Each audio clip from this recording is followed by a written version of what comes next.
How to find out PST Viewer and launch the software. First of all, type Betavare PST Viewer in Google search engine bar. Then click on here to open our website.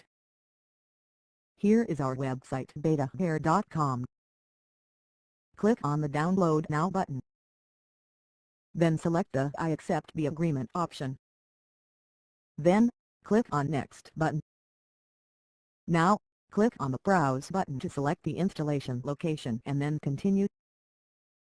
Check on the box if you want to create a shortcut on desktop. Then click Next to continue. Then click on the Install button. Now click the box on Launch PST Viewer and click on the Finish button. How to view PST files with this software. First, you need to install PST Viewer on your computer and open it. Then, click on the Browse button, select PST file.